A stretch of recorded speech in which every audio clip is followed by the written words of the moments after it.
Hello everyone and welcome back to Space January Rewind. How has your month been, guys? I would love to know. There's been a lot of changes in the world, lots of emotions in the world, but you know what I love about this show? We're not focusing on any of that. We're focusing on what's going on in space. This is kind of a long video, so let's knock these stories out. Also, make sure you stick around to the end because there's some good stories in there.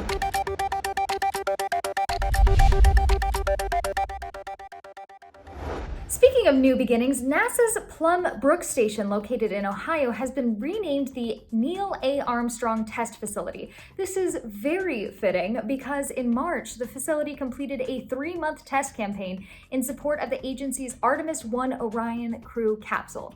Here is a quote from Senator Brown. "Before Neil Armstrong became the first person to step foot on the moon, he was an up-and-coming test pilot in Northeast Ohio at what is now known as the NASA John H. Glenn Research Center. I am pleased to join Senator Rob Portman in honoring Ohio native Neil Armstrong by renaming NASA Glenn's Plum Brook Station in Sandusky for a man who inspires future Ohioans to continue our state's tradition of breaking barriers in space." Yay! Way to represent Ohio. And speaking of Neil and changes, the U.S. has enacted its first legislation that requires American companies and other companies working with NASA on the new missions to the moon to avoid disrupting the U.S. hardware that was left there over 50 years ago. I'm kind of breaking the rules on this one because it did become law on December 31st, but I consider it January news.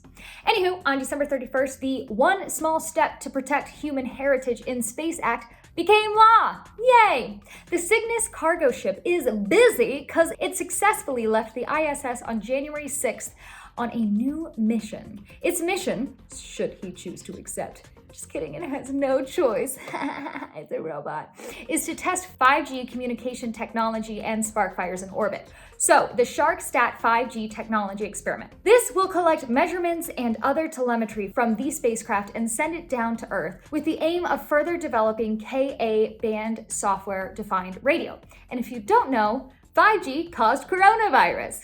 Just kidding. No, I'm totally kidding. It did not. That's the stupidest thing I've ever heard. But no, really, 5G is the newer and faster protocol for mobile technology that allows for the Internet of Things. I love that that's a statement. And other applications. The Sapphire V, short for Spacecraft Fire Safety. Let's chat about that really quick. Fire's behavior in microgravity is poorly understood, and scientists want to know more about how to predict the growth of fire and how to monitor it and extinguish it to improve the safety of future astronauts in fires. Because we all know fire in space is a huge problem.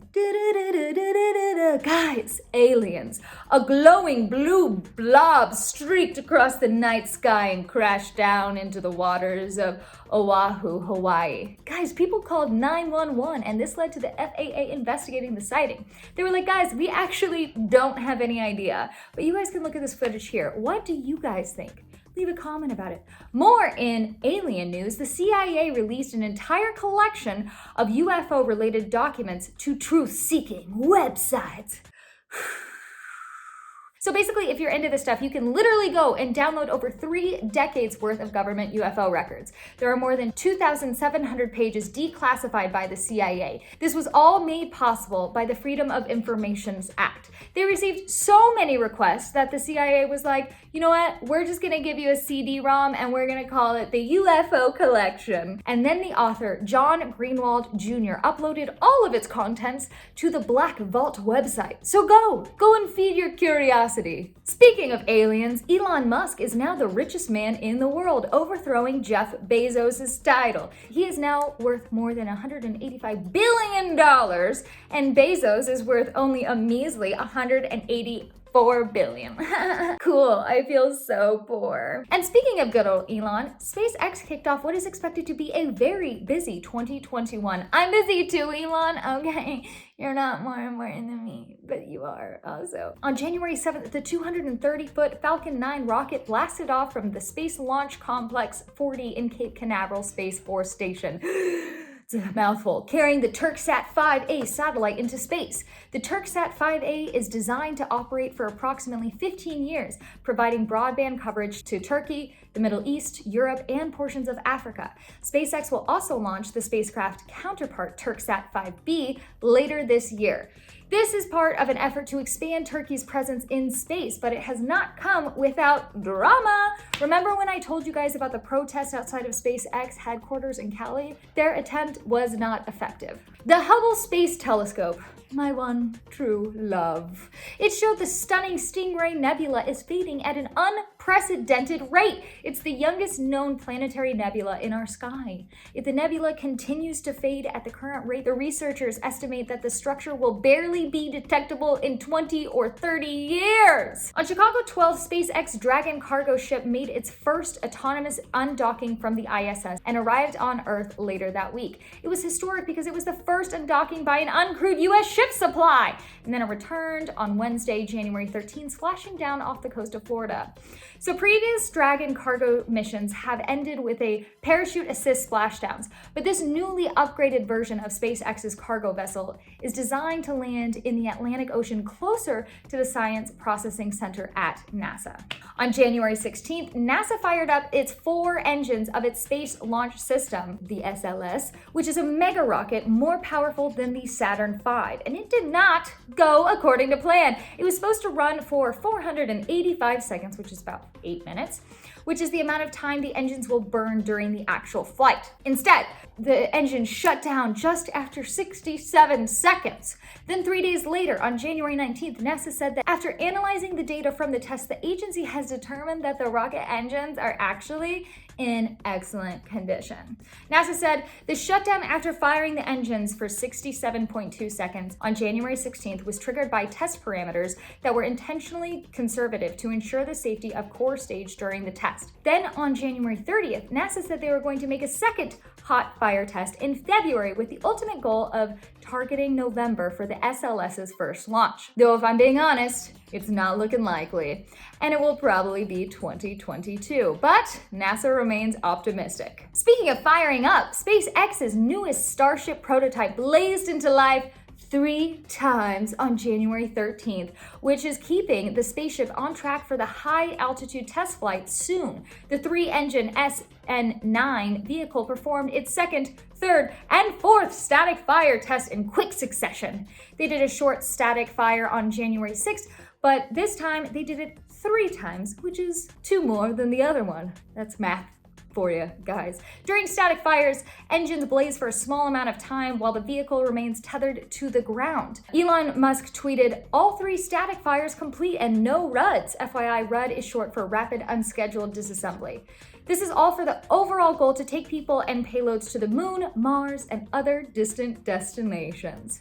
China is hustling into 2021. They launched the Tiantong 1-03 communication satellite on Tuesday, January 19th. The Tiantong 3 is the 3rd satellite in the Tiantong 1 series. It's based on a satellite platform developed by the China Academy of Space Technology, or CAST, because space loves acronyms. The satellite operates in the S-band frequency, providing mobile communication services.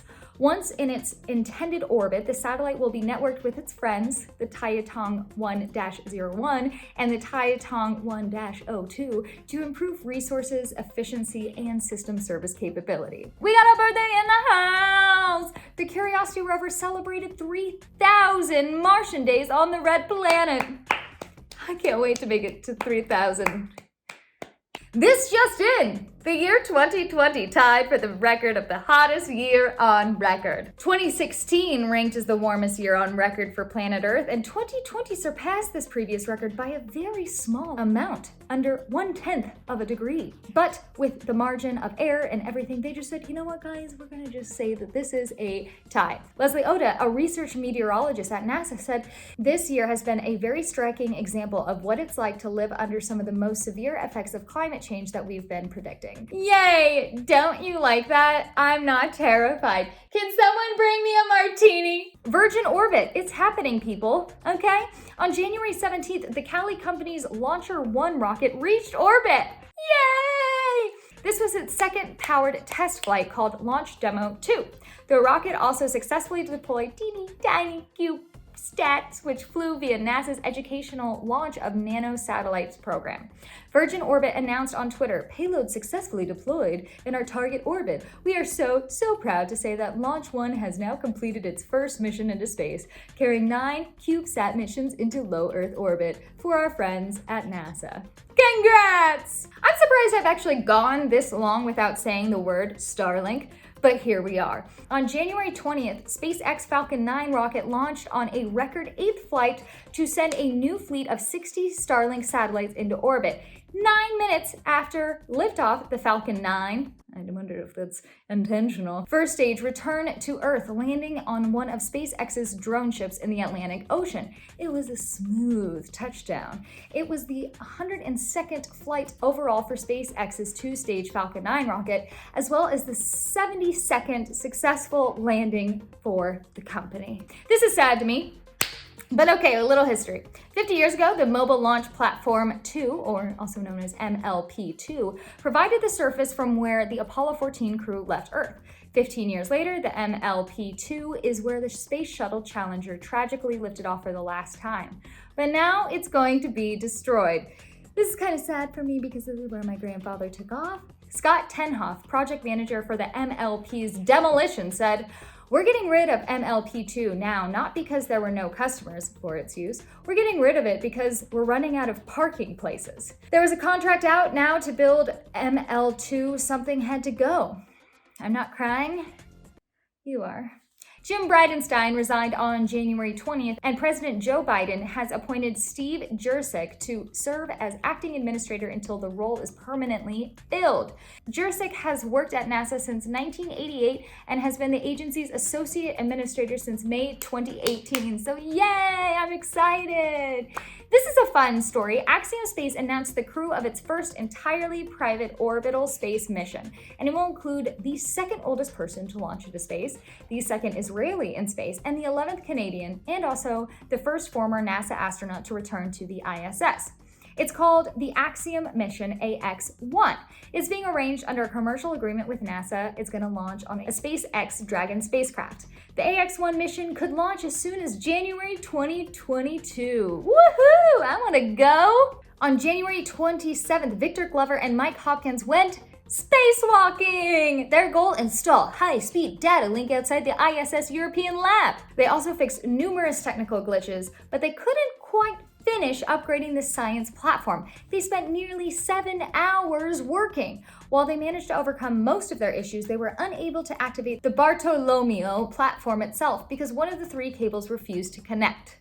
Well, guys, that's all I got for this month. I know this was kind of a long one, but I can't wait to see you guys at the end of February. Wow, new month, new me. This is the last time I'm going to be in Arizona. I'm actually headed to LA, so the backdrop of space will be coming in for the next video.